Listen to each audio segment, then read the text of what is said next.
1978ஆம் ஆண்டு மதுரை மாநகர் ஏறக்குறைய 45 ஆண்டுகளுக்கு முன்னால் மைக்கேல் ரோட்ரிக் என்ற அமெரிக்க புகைப்படக் கலைஞரால் வண்ணக்காவியமாக பதிவு செய்யப்பட்டது.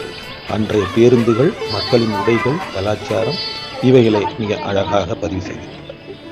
எந்த விதமான மிஷினரி உபயோகங்களும் இல்லாமல் கைகளாலே அறுவடை செய்யும் நேரம். வயல்வெளிகளில் எளிய மக்கள் பயிர்களை அறுவடை செய்கிறார்கள். எப்போதுமே மாட்டு வண்டிகள் தான், கைகளால் தான் அனைத்தும் நடைபெறுகின்றன. திருச்சி மதுரை தேசிய நெடுஞ்சாலை எவ்வாறு இருக்கிறது என்பதை மிக அழகாக பதிவு செய்திருக்கிறார்கள். இருபுறமும் பச்சை பசேலென நிழல் தரும் மரங்கள், சாலையில் சாமானிய மனிதர்கள் எளிதாக நடந்து செல்லும் காட்சிகள், ஆற்றோரங்கரையிலே துணியை துவைத்து காயப்போடும் காட்சிகள், கோயில்களில் சுத்தம் செய்யப்படாமல் மாடுகள் அங்கே அங்கே விழுந்து கொண்டிருக்க, ஏதோ ஒரு கலாச்சாரத்தோடு வாழும் இந்த பூமியை மிக எளிமையாக பதிவு செய்திருக்கிறார். தேரோடும் மதுரை வீதிகள் மிக சாதாரணமாக காட்சி தருகிறது. இன்று இவ்வாறு இருக்கும் என்று நம்மால் கற்பனை செய்து கூட பார்க்க முடியாத ஒரு நிலைமை. அங்கொன்றும் இங்கொன்றுமாய் பேருந்துகள், சைக்கிள், ரிக்ஷாக்கள். பெரும்பாலும் மனிதர்கள் பைசைக்கிள்களில் தான் போகின்றார்கள். மண்பானை செய்யும் குயவர்கள்.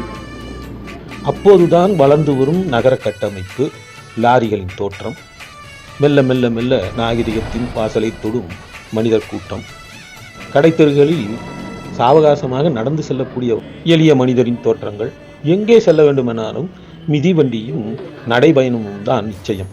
அங்கொன்றும் இங்கொன்றுமாய் பேருந்துகள் மணிக்கணக்கில் ஆகும் வருவதற்கு. மதுரை மீனாட்சி அம்மனின் எழில்மிகு கோயிலின் தோற்றம் 45 ஆண்டுகளுக்கு முன்னால் இவ்வாறு இருந்திருக்கிறது என்பதை வெளிநாட்டிலிருந்து வந்த ஒரு புகைப்பட கலைஞர் நமக்கு வண்ண தொலைக்காட்சியிலே நமக்கு நினைவூட்டுகிறார். இவ்வாறு இன்றைய காலகட்டத்தை நாம் ஒப்பிட்டு பார்த்தால் எவ்வளவு முன்னேறி இருக்கின்றோம். சுகாதாரத்திலும், உடை அலங்காரங்களிலும், போக்குவரத்து வசதிகளிலும், ஆடை அலங்காரங்களிலும்.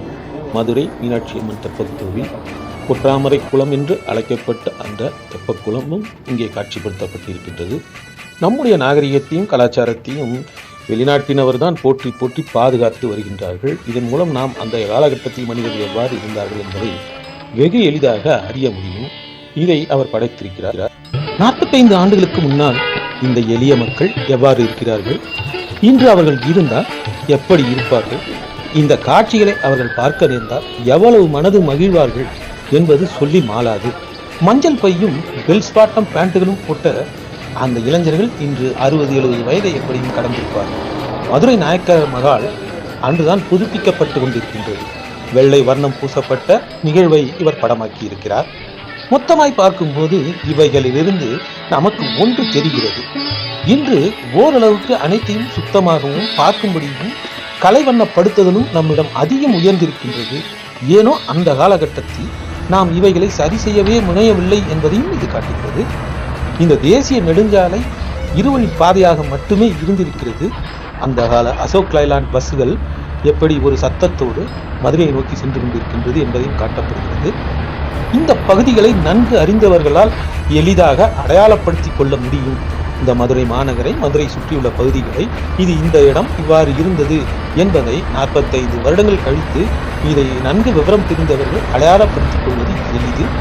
ஆனால் போக்குவரத்து அதிகமற்ற அந்த காலங்களில் சாலைகளில் வெகு எளிதாக மாடுகளை ஓட்டித் திரியும் விவசாய பெருமக்கள். அதை கண்டும் காணாமலும் அதை பொறுத்துதான் பேருந்துகளும் செல்லும் என்பது யதார்த்த உண்மை. இன்று அந்த நிலைமையை கனவிலும் நினைத்து கூட பார்க்க முடியாது என்பதுதான் உண்மை. மனிதனின் தேவைகள் பெருக பெருக இயற்கையும் அதன் வளத்தையும் சுற்றுப்புற யதார்த்தத்தையும் நாம் கொஞ்சம் கொஞ்சமாக சிதைத்து மேல்நாட்டு மக்களைப் போலவும் அமைப்புகளைப் போலவும் நாம் மென்மேலும் நம்மை வளர்த்து கொண்டோம் என்பது ஒரு விதத்தில் நமக்கு துணையாக இருந்தாலும் இம்மாதிரி எளிய காட்சிகளை இன்று காண முடியாது என்பதும் ஒரு உண்மை.